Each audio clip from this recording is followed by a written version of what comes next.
feel like we live a little bit in strange times when it comes to pricing for cinema or filmmaking cameras, because if you look at, just compare the Sony Burano with a Canon C400, and this price gap is enormous, but arguably, like where's the huge difference? The pricing on cameras from competitors cannot be ignored. Of course not, yeah. Even if you have a kind of a special size sensor here, but in the overall performance, any company want to sell the merchandise, and of course they have to think about the Burano or the C400 or Blackmagic design and so. So it's good to make a splash and say we're making a filmmaking camera, but on the other hand, I think personally the price has to be competitive. What's new in filmmaking technology this week? News, reviews, education, insights, opinions, and ideas from the CineD newsroom with Nino Leitner and Johnny Bahiri. This is Focus Check, the weekly Cinetech podcast. Welcome to episode 39 of CineD Focus Check. Hi, Johnny. Hello, Nino. How are you? I'm good. And you're back from Japan. How was the trip?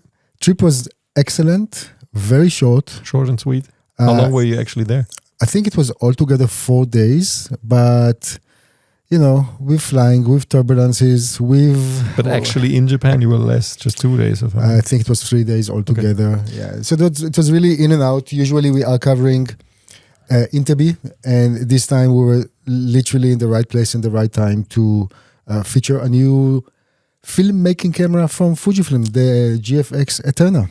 Yeah, so for people who haven't seen last week's podcast and the video that you shot about the GFX ETERNA, there's an interview about this camera, and then there's a separate interview that we actually put at the front of last week's podcast. Now, just to explain, we recorded the main chunk of last week's podcast a week prior, and then we added the Japan part.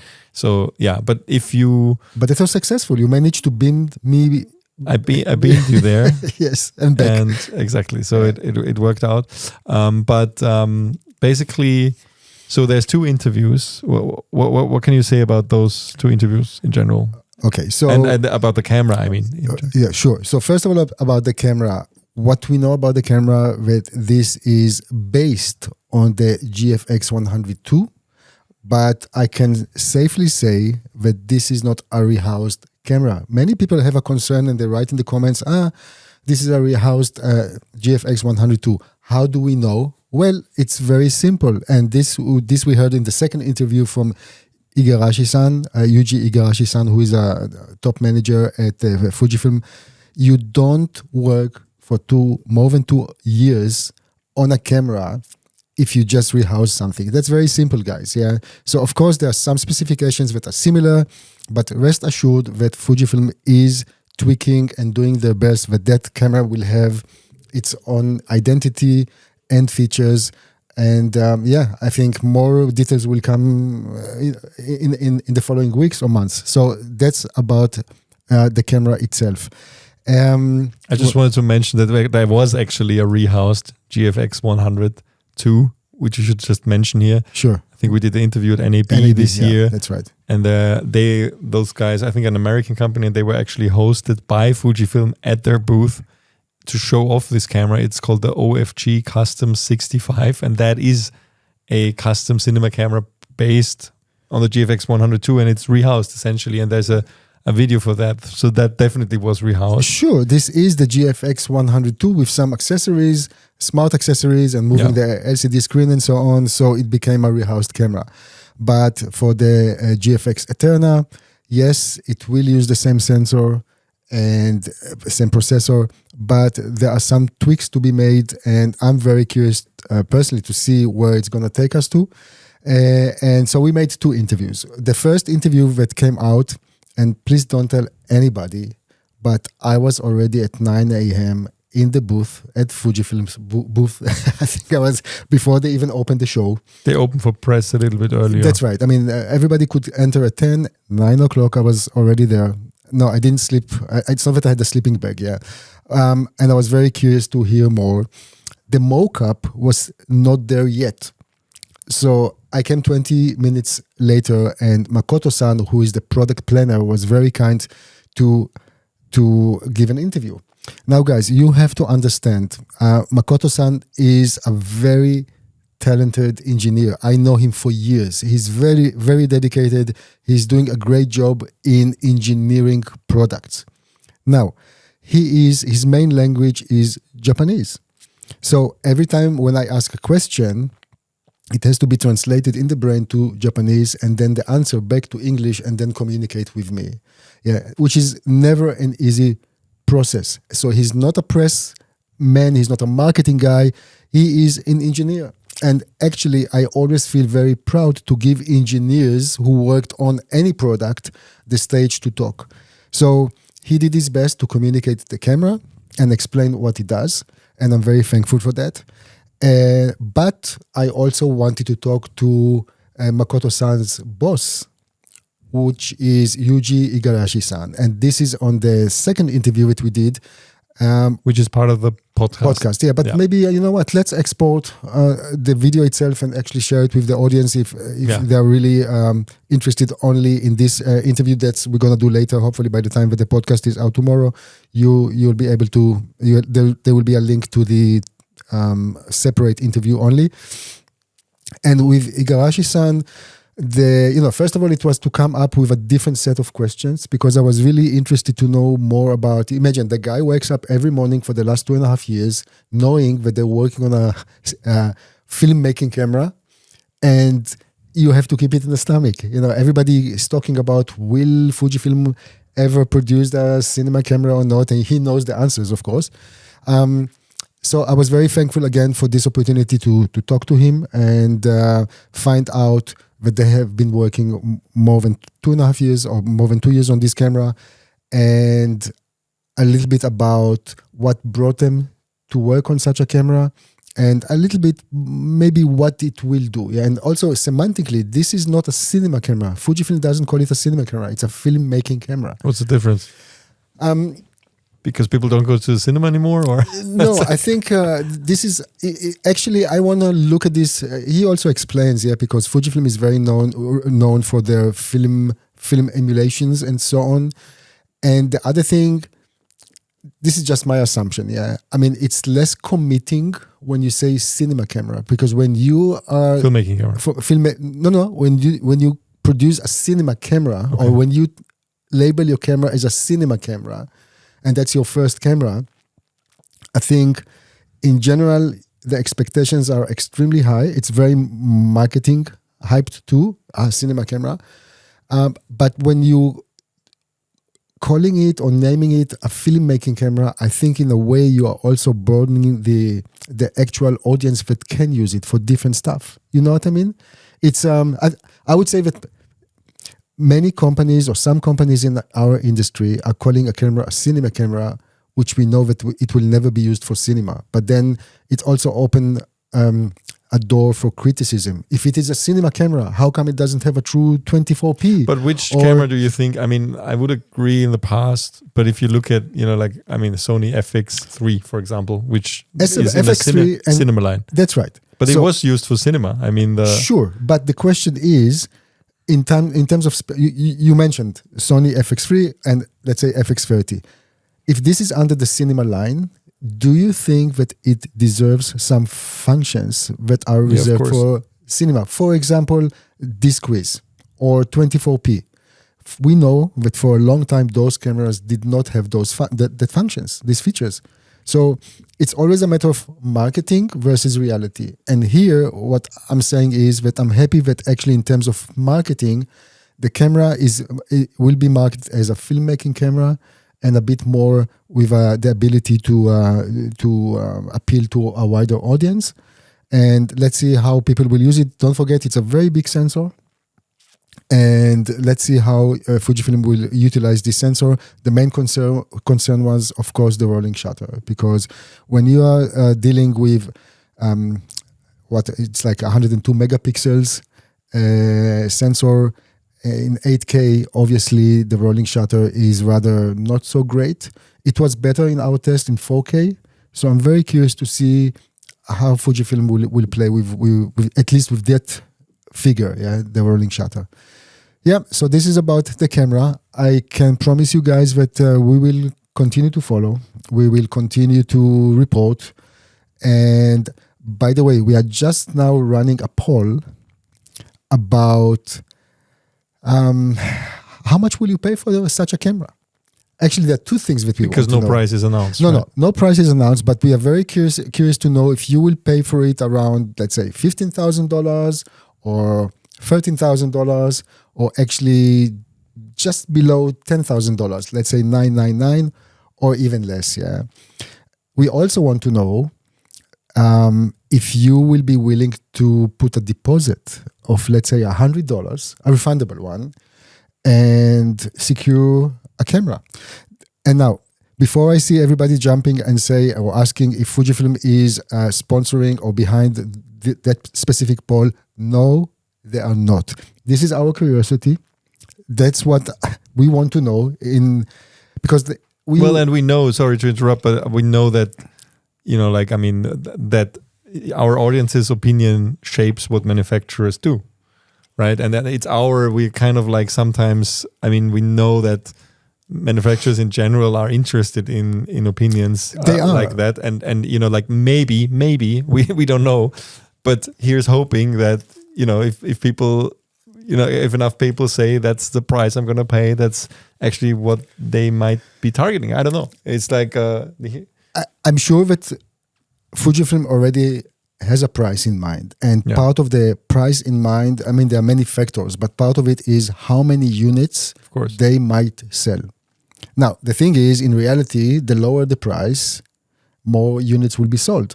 Have to be sold. That's right. So that's why we are curious to know if people will put a deposit, a down payment, because theoretically, if people say, yes, we are willing to do this, maybe that will also show Fujifilm first there's a certain commitment from the industry, and then when we come to the actual price, that will help Fujifilm to think, okay, if that's the most desirable price for that camera, knowing that people are also really want to buy it, maybe there's some room for discussion, flexibility on whatever they decided, which we don't know yet. The funny thing is, I feel like we live a little bit in strange times when it comes to pricing for cinema or filmmaking cameras, because if you look at, just compare the Sony Burano with a Canon C400, and this price gap is enormous, but arguably, where's the huge difference? Because both cameras record a light version of the respective RAW codecs internally. Yeah. They're both full frame cameras. They both have great autofocus, and the price difference is enormous. We're talking about $8,000 for the C400. We're talking about $25,000 for the Burano, and I think it's just of course there are differences. It's not all the same, and build quality and so on. But still, that's what we. When you talk about image output, and then we have also even triple base ISO on the C400 and dual base ISO on the Burano, and it's kind of like some manufacturers or some products are kind of clamoring to the old model of pricing those things, which was of course much higher. And Canon, surprisingly, because Canon wasn't in this camp in the past, is really making a very aggressive price for this, and some others are too. They're kind of following the footsteps of Blackmagic design and some others. So I'm very curious where Fujifilm will place this camera, because it's a new market for them. And that's another thing, as you said, the pricing on cameras from competitors cannot be ignored. Of course not, yeah. Even if you have a kind of a special size sensor here, but in the overall performance, any company want to sell the merchandise, and of course they have to think about the Burano or the C400 or Blackmagic design and so. So it's good to make a splash and say we're making a filmmaking camera, but on the other hand, I think personally the price has to be competitive. I would go, if it was up to me, below 10,000 all the way, maybe up to 12,000. Yeah. But the thing with this camera is, of course, and we have some other things we can talk about which are relevant to this, but the big question is, what lenses are you going to use with this camera? Okay, I think when, first time we saw this OFG customs thing, and we internally talked will they ever do a cinema camera? That was your argument. It was why, like there's not even lenses for it, which is true. I mean, there's like, Fujifilm doesn't have any cinema lenses for it, except for the GFX lenses, which are really made for stills photography. So we will actually have to see how well they perform for video.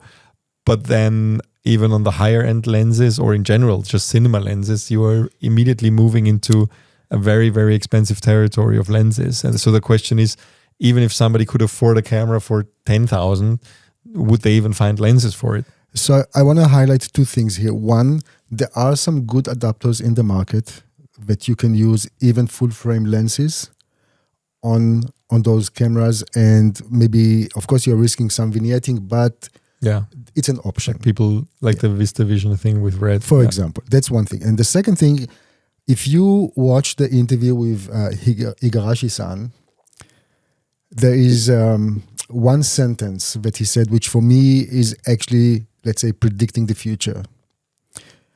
He said, they don't make a single product. It's a beginning of a family of products. What does it mean? I don't want to speculate. I'm just saying, when I hear this, I would assume first that there might be more cameras in this line. And we know from comments from people that so many would like to see a XH2S camera in a cinema body, let's call it. That's one thing. And the other thing is, I'm sure that Fujifilm, as the owner of Fujinon, will also come up with some lenses which are dedicated for cinema. So it just opened a completely new opportunity also for the company. And of course, to third-party companies to do a lot of stuff. And it's funny, of course, that, I mean, Fujifilm still is probably the only company in the industry in this field now which is skipping the full frame sensor. So we have a skipping. We have the APS-C, all of their X cameras, and then we have the large format or medium format in photography, or large format sensors. So, I mean, of course, there will have to be a full frame mode in this camera, which is very good, in order also, because essentially it's also competing with a lot of full frame cameras. Yeah, but also in the GFX 102, you can already, you have some modes which are perfectly suited for full frame. So, and then by working with those modes, you're also reducing the rolling shutter effect. But let's see. Yeah, good. Interesting. So take part in this poll. We'll be very curious, and should be out when you see this. We'll be back after this message from our sponsor. 1 Minute Tips by Fujifilm and CineD. A little more info about shotgun mics to supplement other episode. While an on-camera mounted shotgun can provide a quick, clean audio solution, a shotgun mic placed above the speaker can isolate audio even further. Now, if you don't have an audio team and you have a moving subject, it's going to be hard to implement the solution without hiring an extra person just to hold a boom pole. But if you're doing a stationary interview and have time to set this up, it'll greatly improve your audio quality than just recording from anything mounted on camera.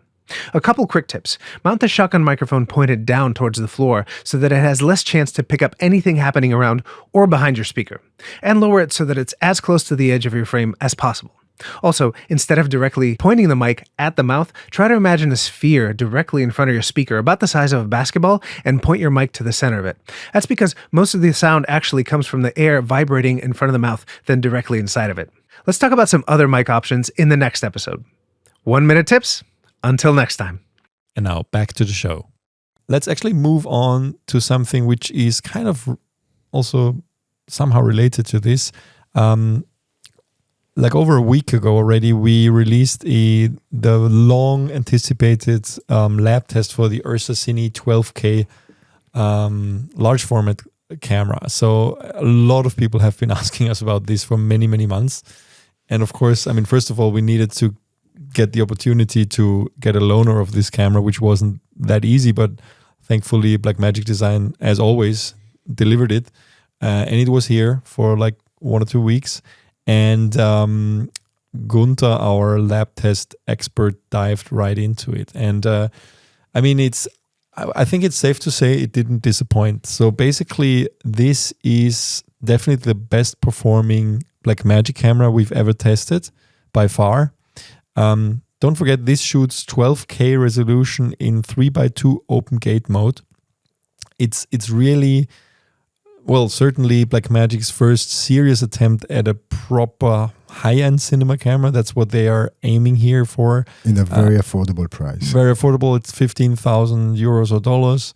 And it can shoot full frame 8K or 4K at 180 frames per second. Of course, all of it in Blackmagic RAW, which is their standard codec. I mean, I think it's also the only codec now, apart from proxies that it can record. And so the big question is, can it actually compete with the big ones in the industry, meaning the established Arri Alexa LF and also the V-Raptor and so on, Red V-Raptor. And yeah, as I said, it's the results are very, very good. Like looking at the rolling shutter result, talking about the 12K, that's 12,288 by 8,040 pixels at 25 frames per second.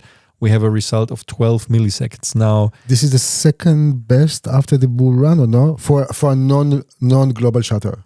I think it's the second best after the Bull Run. It's no? one of the best ones for sure. It's a very, very good result for an open gate full frame sensor because it's just huge. I mean, it's 3x2, and it's just a very large sensor area. And of course, if you drop the readout speed, if you drop to lower resolutions like 8K and 4K, the readout speed improves, and that is an amazing result. I mean, if we record full sensor at 8K, 8,192 by 4,320 pixels, we get 5.5 milliseconds. This is simply amazing. This is the second best result for rolling shutter behind the Venice 2. That's one. Yeah, okay. Because there is no 12K in the Venice 2. So my mistake. Exactly. So the same value, we get the same value with 4K readout, which is interesting. So it's not getting even better, but I mean 5.5 milliseconds is barely noticeable anyway. In the cropped 9K mode, that's approximately 1.3 times crop, we get 7.4 milliseconds, which is also really, really great. So don't forget always that you're never using all of these cameras at max resolution.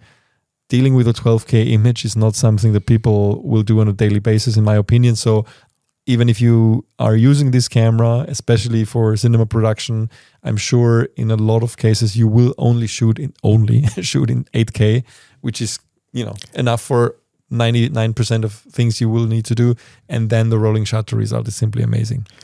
Actually, I was working with the camera just to supply another review or backup for the lab test, more about the usability of that camera. I know you were really, really urging me to have an assistant. Yes, because it's not an easy one, but I guess my second name is Spitting Blood, or my middle name, and I worked with the camera alone.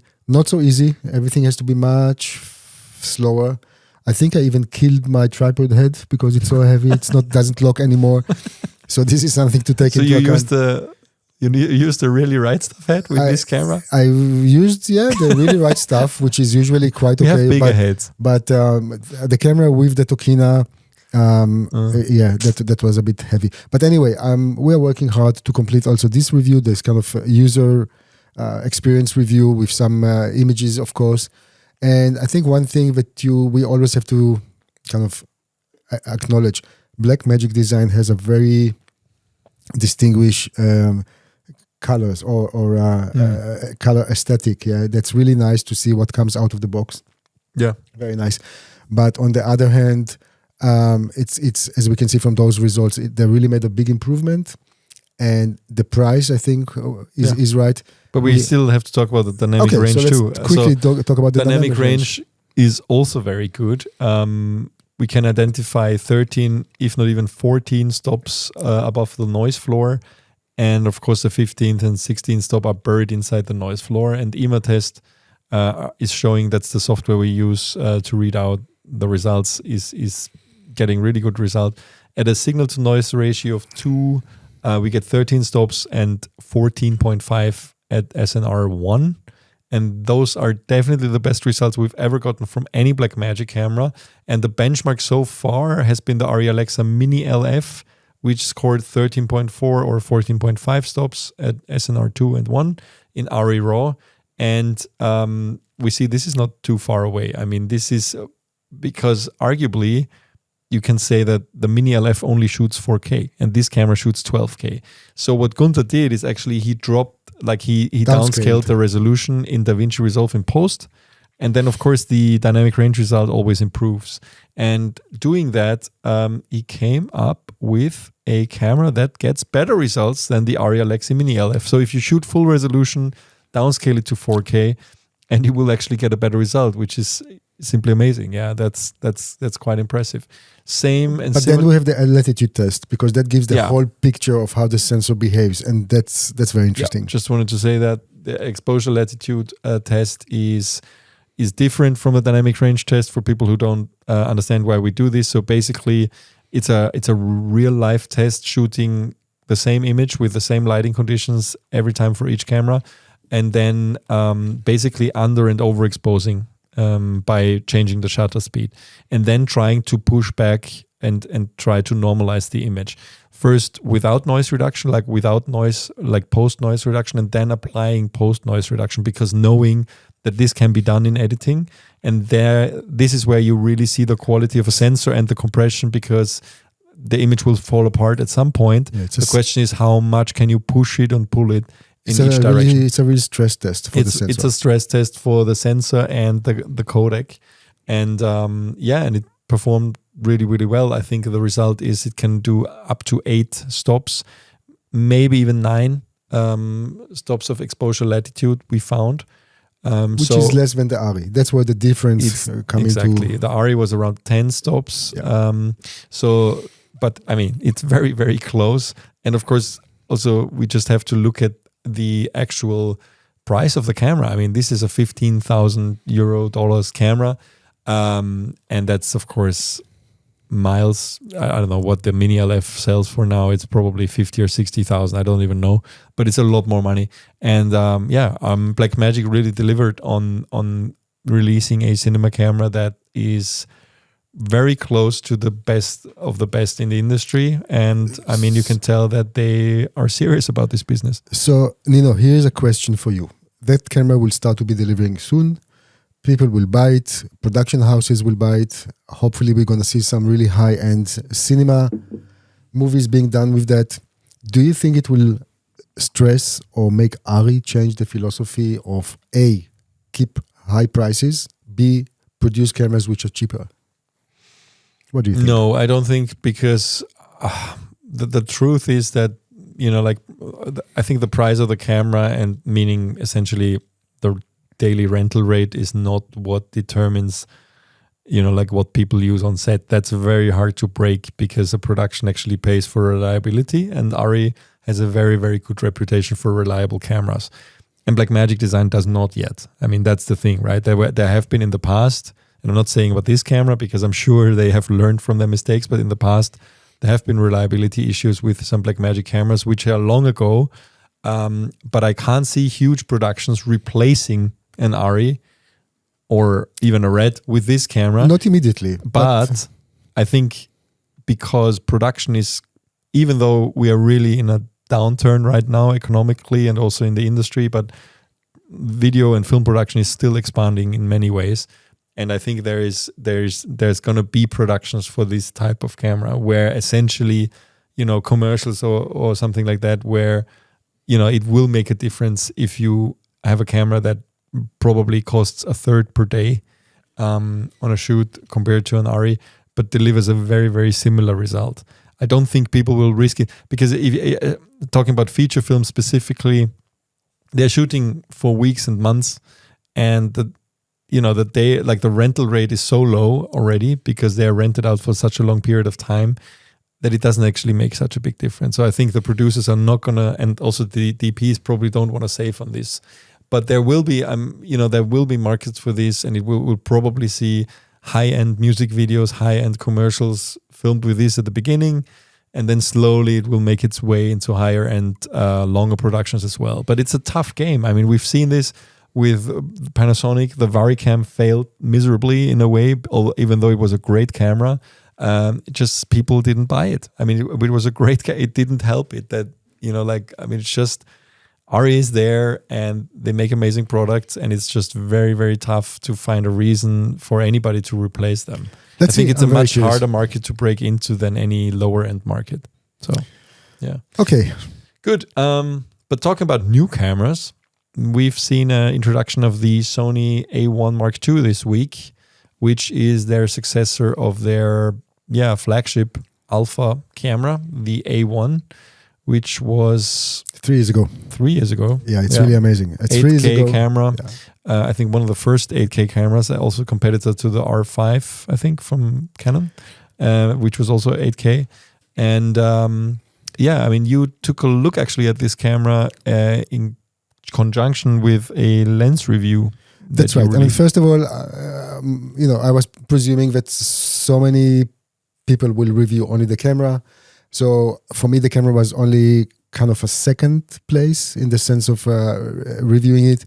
But I will touch this in a second. So first of all, about that camera, it's the same sensor, 50.1 megapixels, and same processor as the original A1. The only difference, they added an AI chip, which helps with autofocus functionality, which is really great. Maybe when you put both cameras next to each other, you will notice the differences. But otherwise, if you have the A1, the original one, I think you'll be happy. Don't forget that the original A1 got a firmware update about 2 years ago.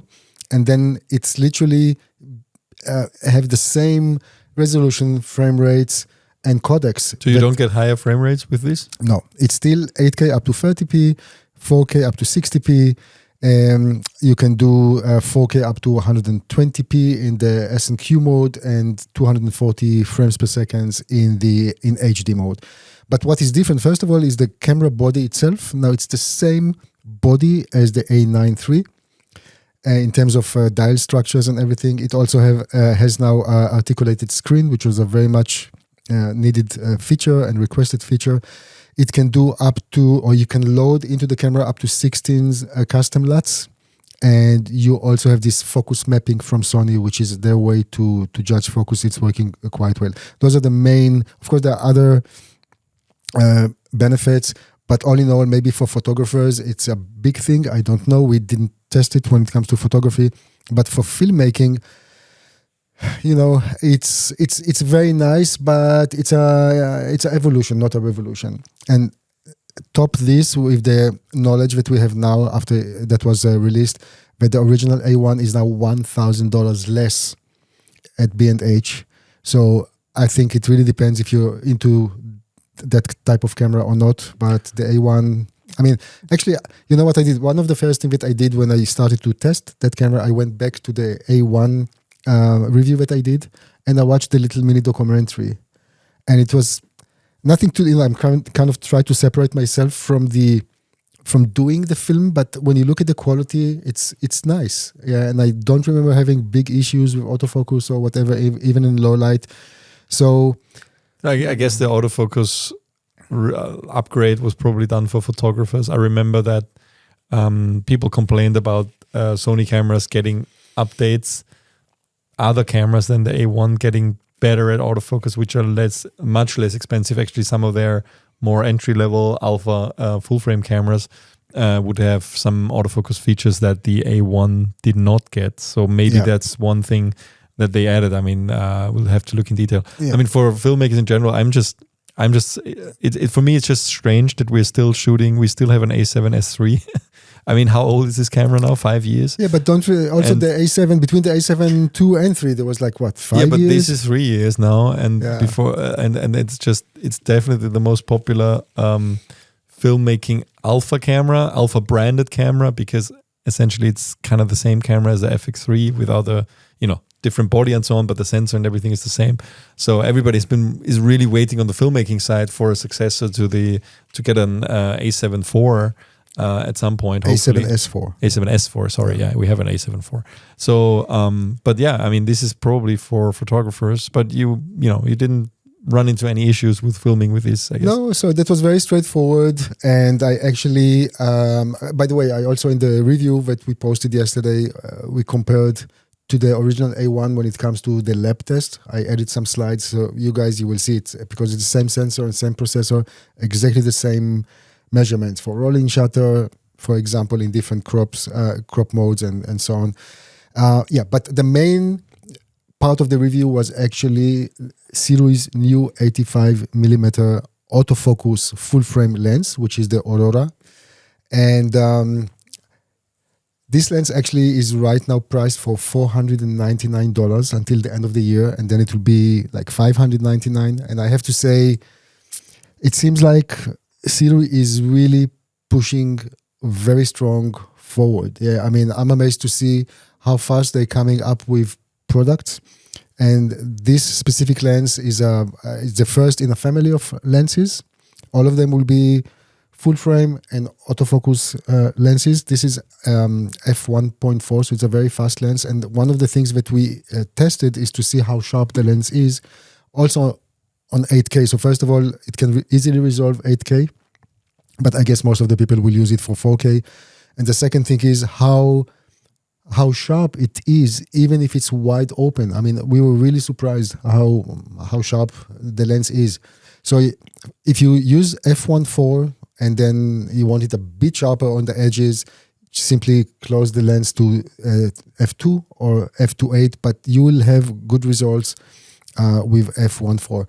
Where it falls a little bit apart, and I'm saying it's it has this kind of pincushion distortion. So you can see, especially if you will do maybe architecture filming or anything that has to do with straight lines, you might see like those kind of the lines will not be straight.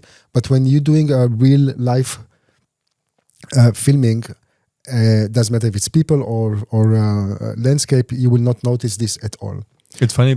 Is this common for an 85mm lens? It's quite long to have this distortion. Yeah, I mean, I don't know why it has this. This is still something that I have to check with SIRUI. I'm actually more familiar with this phenomenon with anamorphic lenses, when you have two types of distortion, the pincushions or the barrel distortion. And here we know, for example, Blazer is doing barrel distortion, and with SIRUI they're always doing the pincushion distortion. But on a spherical lens, this is something that I still have to ask them.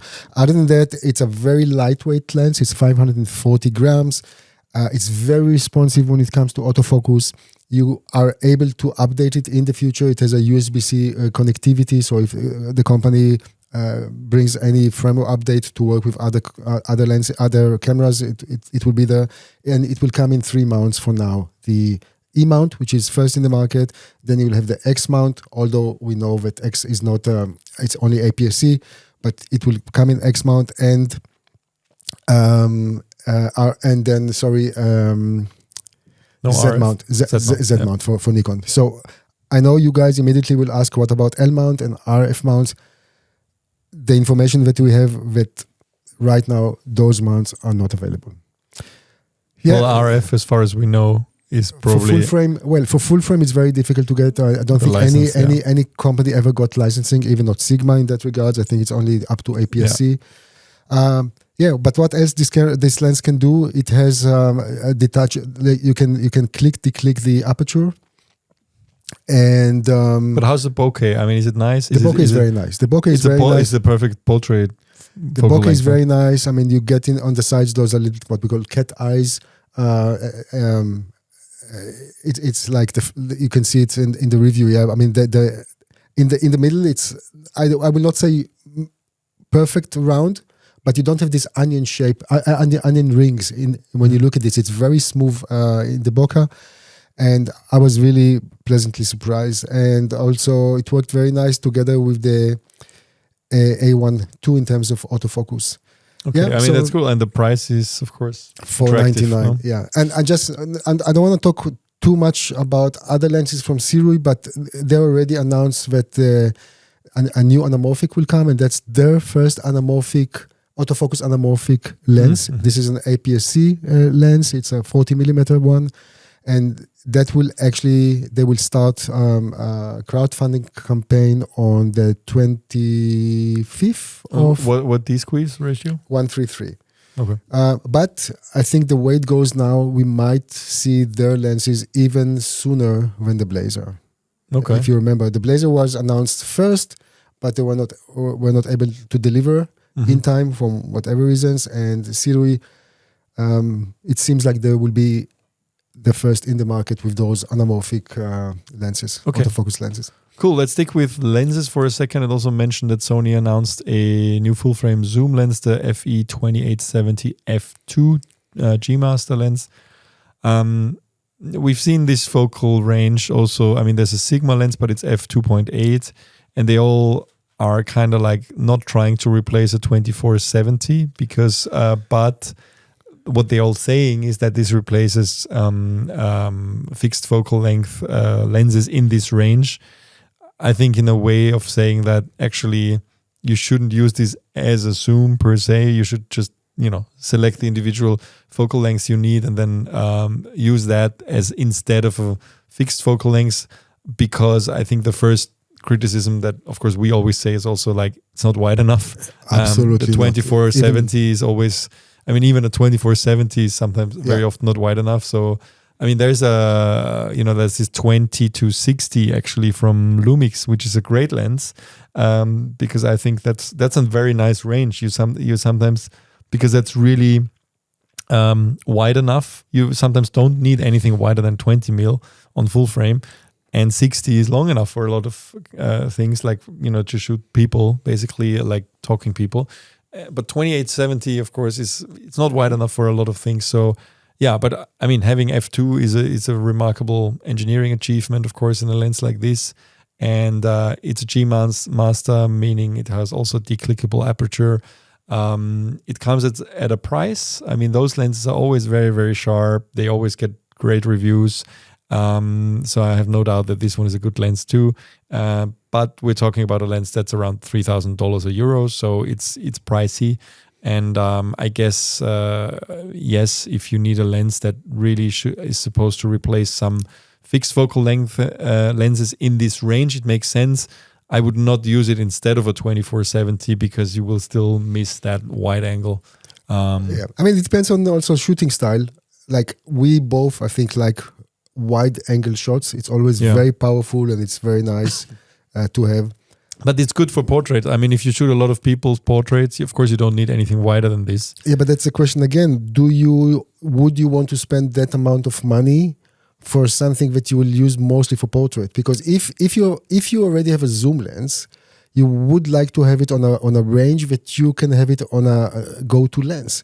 I would personally sacrifice. I'm okay. I'm perfectly okay to have less than 70 on the telezoom part of the camera, of the lens, and have more of a wide. But I think that's what's harder to do, I guess. But in general, they were really aiming to get an f2 here. Yeah. And I think we can safely say that this is more targeted at photographers because it's also released on the same day as the A1 Mark II, which, as we have seen from the upgrades to that camera, is clearly more interesting for photographers. So I guess this is what the target audience is. And I'm sure that there are portrait photographers that are, like where this is. Imagine you're a wedding photographer. This is very useful, of course. You can't always, we all know. At my wedding, the photographer was carrying 3 cameras because she doesn't, she needs to be fast and change lenses. In this case, of course, she would have been maybe able to use just one lens. You need to feed the mother-in-law, the father-in-law from both sides, all the sisters, brothers, and you and your future wife, all in one frame. Do you think the 28 is enough? I'm joking. Yes. I don't know. How close do you want to get to people? Okay. Good. Last lens news for this week. We've seen the Cooke Panchro 65i lenses announced. So basically, here are the lenses we need for the GFX ETERNA. GFX ETERNA. I always want to say externa, but it's the Fujifilm GFX ETERNA filmmaking camera. In what price? Don't talk about it. There's no price yet.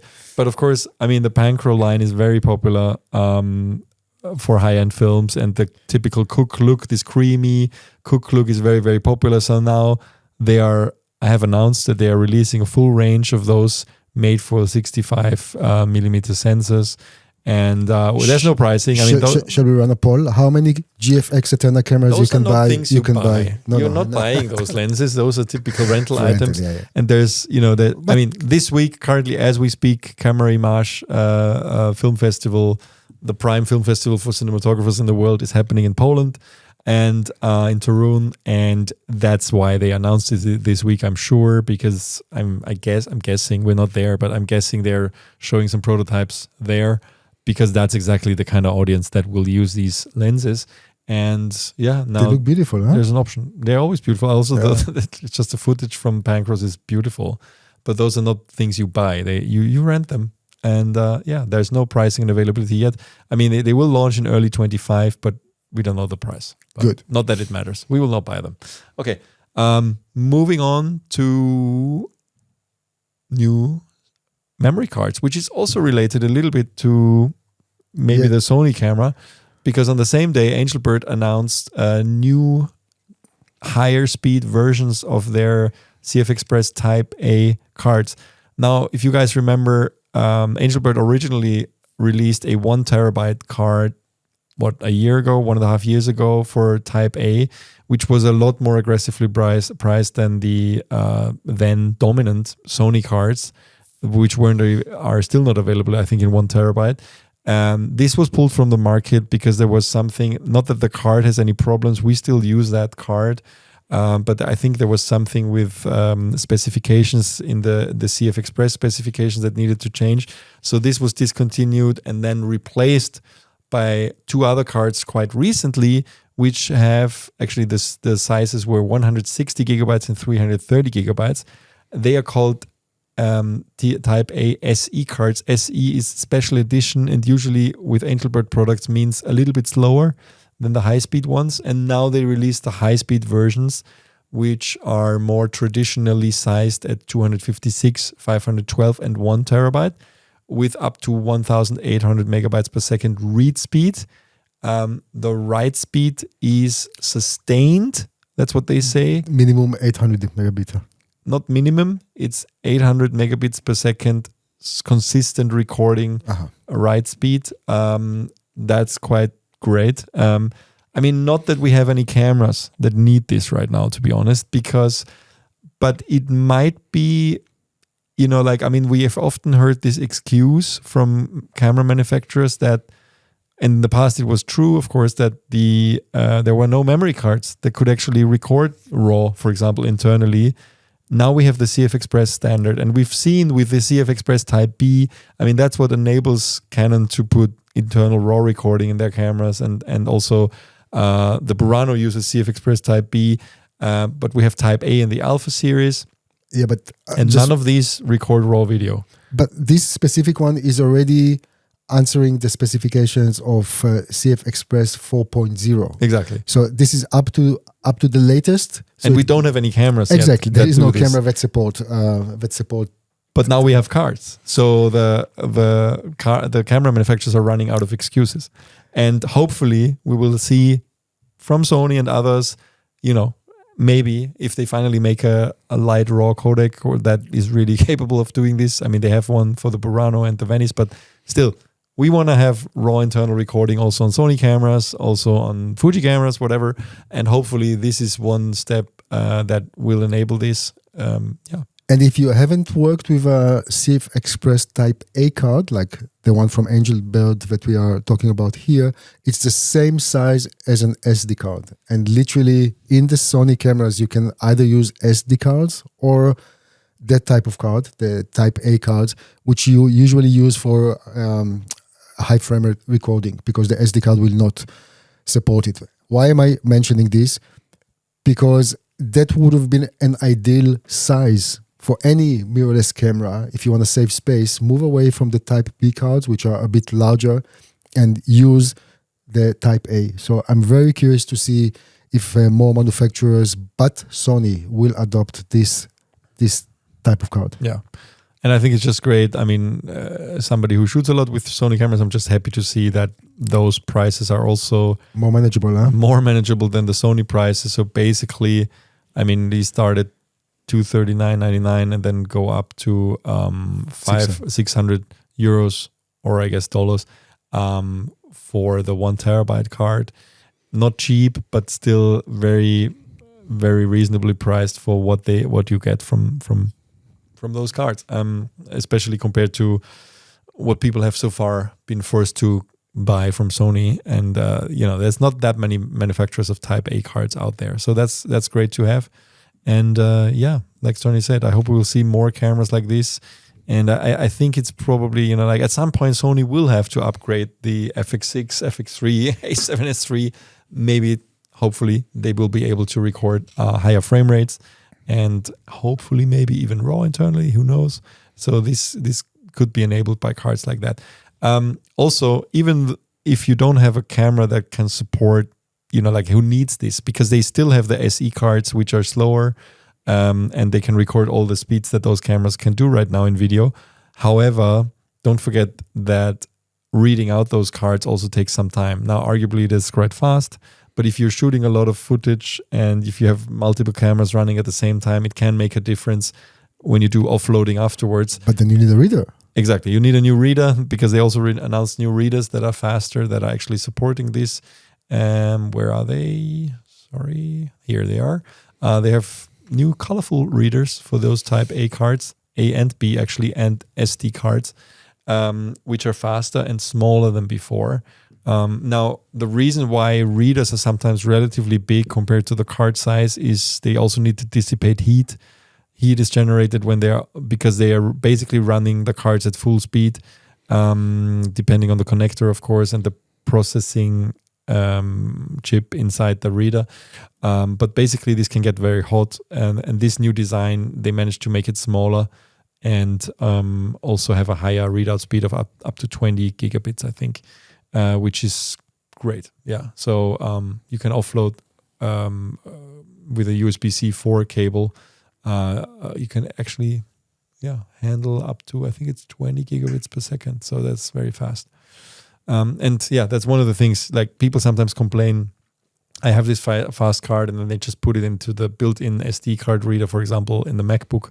Now this is slower, that's slower than using an external reader. Don't forget that. If you are using an external reader, of course, it's convenient to have it built in. But if you have a 512 gigabyte card filled up, it takes some time. So it's a good idea to use an external reader like this one that they just announced. Good. Just mentioning for completeness that we also released another review over a week ago by our colleague Graham in LA. He reviewed the Trexo Converta video slider, which is kind of an affordable motion control slider that can actually have 3 axes. It's like a little remote head on top of a slider, and it can be keyframed and everything. So check out that review if you haven't seen it yet, if you're in the market for a slider, which seemed to have kind of a renaissance. I think we've seen also the iFootage slider that was actually quite a popular video that we shot at IBC, which is also similar motion control head. So there's a lot of new options out there, which is nice to see. And I think there's still, a great place for sliders in shooting interviews and product shots. This also has a turntable, by the way, for product shots. So it's quite interesting. Check out that review if you've missed it. We'll put the link in the show notes. And maybe last but not least, let's also mention that Sony has discontinued their drone, the Airpeak S1 $9,000 drone. Now, we've all, when Sony announced that drone a couple of years ago, I think it's CES 21, we were all a little bit surprised that they're entering this market relatively late, arguably. And I think, that's they've entered a very crowded market that's completely dominated by DJI, which owns like 70% of the global drone market. And I probably for filmmaking even more than that. It's just a very tough thing to sell a camera, like a drone, for $9,000 when you have an Inspire that costs less and you can't put any camera on it, but basically with a dedicated 8K camera. But it's becoming something consistent with Sony. They're entering the laptop market with the Vaio, then they're pulling out. They're entering the mobile phones, they're not pulling out, but I don't know how the sales are here to compete with the bigger players, yeah?